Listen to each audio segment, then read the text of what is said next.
హిందూ బంధువులందరూ కూడా నమస్సుమాంజలు. జాగో భాగ్యనగర్ చిలో బాలాపూర్ నినాదంతో భాగ్యనగరంలో గణేష్ సేన భాగ్యనగర్ గణేశోత్సవ సమితి ఈ యొక్క సంయుక్తంగా నిర్వహిస్తున్నటువంటి సభ. ఈ సభలో భాగ్యనగరంలో ఉన్నటువంటి గణేష్ మంటపాల నిర్వాహకుల సభ్యులు ఎవరైతున్నారో వాళ్ళందరూ కూడా రేపటి సభలో అత్యధిక సంఖ్యలో రావడానికి ప్రయత్నం చేయాలి. ఎవరైతే టూ వీలర్ మీద వస్తారో ఒక్కరే రాకుండా వారి వెనుక ఇంకో అతను తీసుకొని వస్తే సంఖ్య పెరగడానికి అవకాశం ఉన్నది. ఈ సభ ఎందుకు జరుగుతున్నది, ఏమిటి జరుగుతున్నది, సభ జరగవలసిన అవసరమే ఉంది.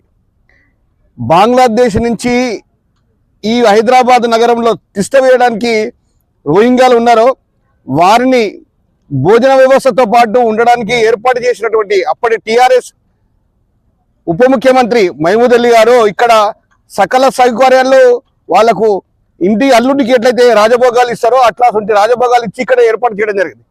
మరి ఈ దేశంలో ఎక్కడ జరిగినా బాంబులు జరిగినా ఎలాంటి సంఘటన జరిగినా ఇక్కడ ఉన్నటువంటి రోహింగ్యాలనే జరుగుతున్నది. పోలీసు వాళ్ళు ఎవరు గుర్తించినా కూడా ఇక్కడున్న వాళ్ళతోటే మూల్యాలు తెలుస్తుంది. కాబట్టి వాళ్ళని ఈ దేశం నుంచి తరిమి కొట్టేంత వరకు పోలీసు వ్యవస్థకు ఎందుకు లేదు. ఇక్కడ ఉన్నటువంటి రాష్ట్ర ప్రభుత్వం నిద్ర వస్తున్నదా? ఈ ప్రభుత్వము రోహింగ్యాలను ఇక్కడి నుంచి వెళ్ళగొట్టాలి. పరాయి దేశంలో ఎవరైతే చొరబాటు చేస్తే వారిని తీసుకెళ్లి జైల్లో పెడుతున్నారు, షూట్ చేస్తున్నారు. మరి ఈ భారతదేశంలో ఇండియాలోనికి ఇచ్చినటువంటి రాజభోగాలు ఎందుకు ఇవ్వాలి?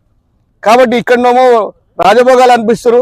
బంగ్లాదేశ్లో మన హిందువులని ఒక్కొక్కరిని పిట్టెలు కాల్చినట్టు కలుస్తున్నారు. మరి ఇక్కడనేమో వాళ్ళకి పిట్టెలను కాల్చినట్టు కలుస్తున్నారు, ఇక్కడనేమో రాజభోగాలు అనిపిస్తారు. కాబట్టి మన దేశం నుండి ఎవరైతే రోహింగ్యాలు వచ్చి ఇక్కడ తిష్ట వేసారో వాళ్ళని తరిమి కొట్టేంత వరకు ప్రతి హిందువు భాగ్యనగరంలో ఉన్నటువంటి ప్రతి హిందూ సోదరుడు రేపటి సభలో అత్యధికంగా పాల్గొని ఈ కార్యక్రమాన్ని విజయవంతం చేయాలి. ప్రభుత్వానికి కనువిప్పు జరగాలి. పోలీసు వ్యవస్థ ఇక్కడి నుంచి తరిమి కొట్టేంత వరకు కూడా మనం ఉద్యమించడానికి ప్రయత్నం చేయాలని మీ అందరికీ కోరుకుంటూ రేపటి సభను విజయవంతం చేయాలని మీ అందరికీ మనవి చేస్తున్నాం. జై శ్రీరామ్.